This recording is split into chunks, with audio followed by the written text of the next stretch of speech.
A very special guest now joins us, Mr. Thyagarajan of Shriram Group, to walk us about why Jeffrey's report seems to be raising concern on their annual report of an off-balance sheet exposure.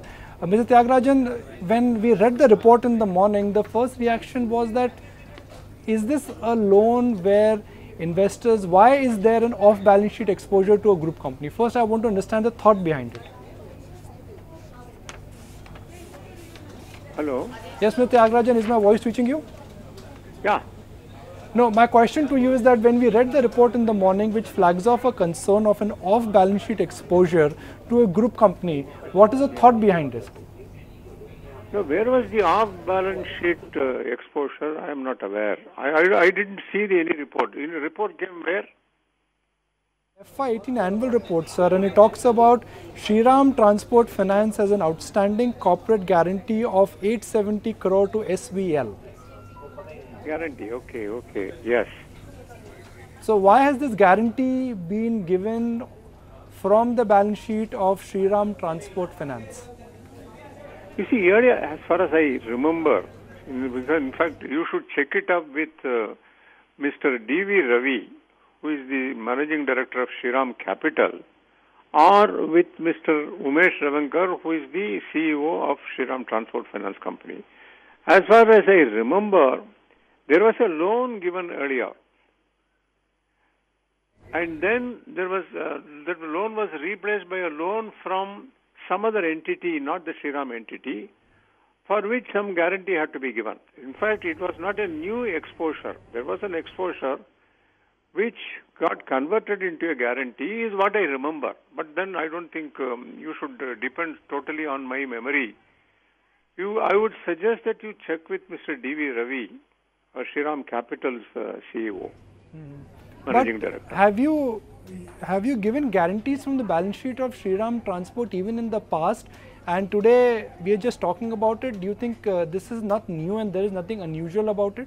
Not unusual, I wouldn't say nothing, but it is an old issue. It's about 3 to 4 years back, there was a loan. That's what I remember.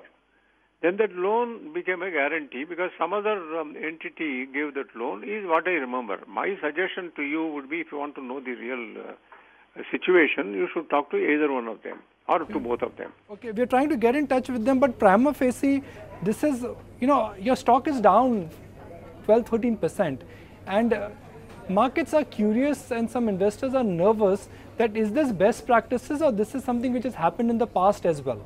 No, this was done with the knowledge and with the approval of the board as far as I can remember at that time. Okay. But I think it would have been done about 3 years back or 4 years back. Okay. But this guarantee would have been some kind of a replacement of a loan by a guarantee is what I think should have happened. There has been no new exposure in the last 3 years or so. That's all I can remember. Okay. But I would still suggest that you should talk to them. Reasonably confident that there would be no NP on the balance sheet of Shriram Transport because of this guarantee? No, not at all. You said if at all there is any loan given or even a guarantee, it will again be guaranteed by the Shriram Ownership Trust, which holds quite a significant portion of Shriram Capital. Its financial position is extremely sound. So I don't think there will be any problem for STFC because of that. In any case, as I said, this decision would have been taken and quite some years back. In any case, that is best that you, as I said, I am not in touch with day-to-day activities in STFC or in SCUF at least for the last 2 years. I am more involved in the insurance activity of the Shriram Group as an advisor and a consultant. I understand that, sir. So I'll take the opportunity of asking you another question which is there on everyone's mind, that in near future, which is when I say near future, 6 to 12 months, is there scope for Shriram Transport and Shriram City Union to be merged? You see, many proposals have always been there at any point of time. If you look at the last 5-6 years or so, there will be a few proposals being looked at.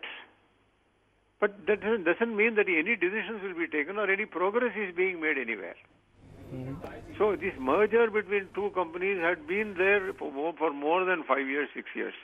Off and down, there will be some suggestion from somebody or the other. So we look at it. But I don't think we are taking any decisions right now. It will be under consideration all the time. But is there in principle merit in thinking on those lines? Because that... No thinking, you know. See, when I say proposals being looked at, there is no deep thinking or anything like. At any point of time, for various reasons, you will look at various options. Every organization does it. Only thing is, everything need not be, discussed with the media or with investors unless it takes a shape.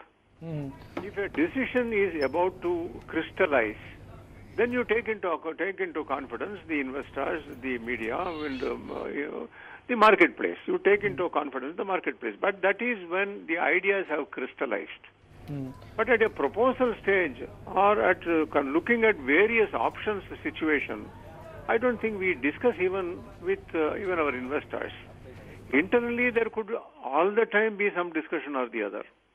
But unless it goes in a direction where something could crystallize, some action could be initiated, it is not being discussed at all with investors.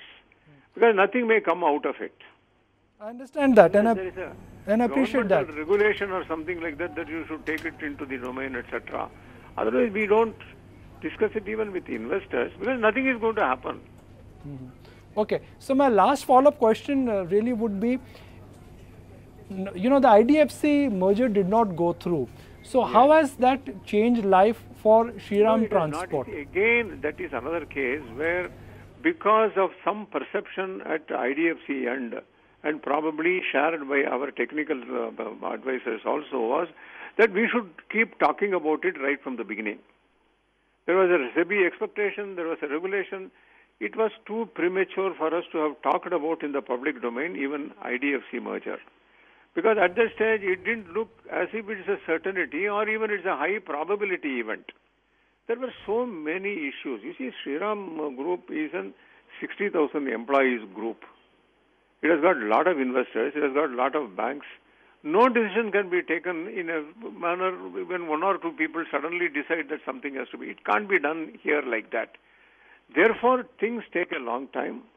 But then when we take it to investors, then we should be reasonably clear as to what we want them to do and in what way it will be of interest to investors, in what way it will be beneficial. Once we are very clear about it only, then we should talk to the investors and to the general public.